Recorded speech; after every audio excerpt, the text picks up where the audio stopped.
We have a whole nation of people that can read but don't necessarily understand. And if you want proof for that, just look at any comments on social media about statements that you just read. And if you understood them, just read down what people have to say and you'll realize how illiterate our culture is. He said that he read history. He read Will Durant's Story of Civilization, a multi-volume history of the world. He read H.G. Wells' Outline of History. He read Herodotus. He read Arnold Toynbee. And there was a brilliant library that he said would have been the envy of colleges and universities that had been donated to the prison. You can see the divine hand in the education of this man. He said he read philosophy. If you go to Alcatraz and visit Alcatraz, they have a little prison library in there. The books aren't there anymore, but on the wall it says the inmates were particularly interested in philosophy and would check out Kant and other philosophers.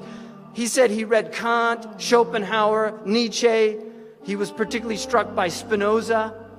And one of the things that he said, that he felt that Western civilization had ended up in a cul-de-sac. And I don't think it could be summed up any better than that, the crises of Western civilization. But he was once asked, he also got into African-American history. He read W.E.B. Du Bois. And he read his about the soul of black folks, and also read Carter Woodson's Negro History. He read a 3-volume book on race and sex and race. He also said that he read Mendel's book on genetics several times, particularly passages from it. And he said the book made clear to him that you could not get a black man from a white man, but you could get a white man from a black man, which substantiated his belief that the first human beings were dark, which according to our tradition, Adam, Udmat al-Ard, Adam is tawny, it means dark, and Hawa means black. So it wouldn't be at all inconsistent with our understanding of the first people, and we now know that they were probably from South Africa. So we're all Africans, right? Tell that to the crackers.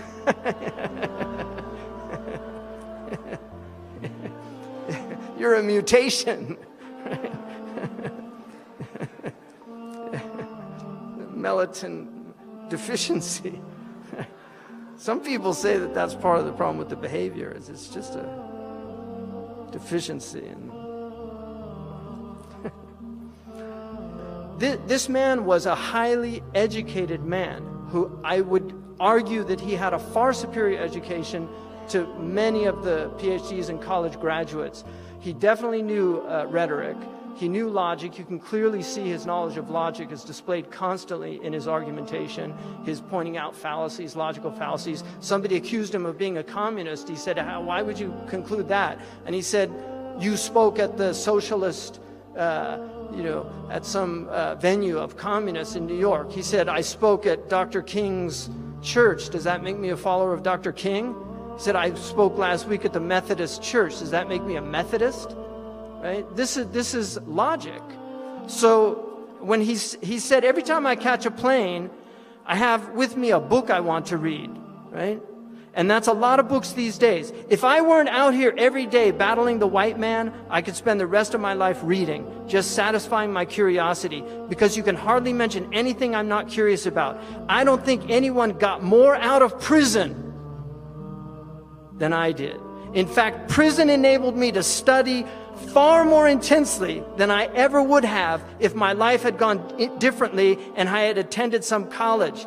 I imagine that one of the biggest troubles, listen up Zaytuna students, one of the biggest troubles with colleges is there are too many distractions. Too much panty raiding, fraternities, and bula bula and all that. So this man did not get to the Oxford Union, where I spoke at the Oxford Union. When I walked in, they give you a standing ovation just for getting there. You don't even have to give a talk after that. You just wave or something. Just because you're at the Union, they consider it so prestigious. I mean, this is typical Anglo-Saxon pride. They consider it so prestigious that you've been invited there that you get a standing ovation just for walking in, right? So he was there December 3rd, 1963, a beautiful speech that he gave on extremism. He went toe-to-toe with professors from Oxford. The ovations in that speech were immense. His diction was impeccable. His elocution is beautiful. He did not speak slang. If he spoke slang, it was for rhetorical effect, which is actually a trope in rhetoric, is to use "we was robbed." That's a rhetorical trope that can be used. So Malcolm knew rhetoric, and he used it to great effectiveness. He was an extraordinary orator, but he was an educated mind. And this is what has to be understood. This man struggled with great difficulty to educate himself. And he spent years, he would read till 3 in the morning in prison. He would read with the light of the hall. And every 58 minutes he would go because the guard would come by and they weren't allowed to be up at that time, and he would pretend to be asleep. The guard would leave and he would go back and start reading again. This was Malcolm. So when you see this man, you have to understand that this is not something that just came down. All of these gifted people, their great gift is discipline. Their great gift is the ability to struggle against themselves and overcome laziness, overcome the temptations to go the easy way. This is what Malcolm was. He was a highly disciplined individual. He was disciplined morally, he was disciplined intellectually, and he was disciplined spiritually. When his brother Reginald was thrown out, he spent the entire night in prayer. So he was a man of prayer. And these are important things to remember. And finally, in conclusion, it would be difficult to...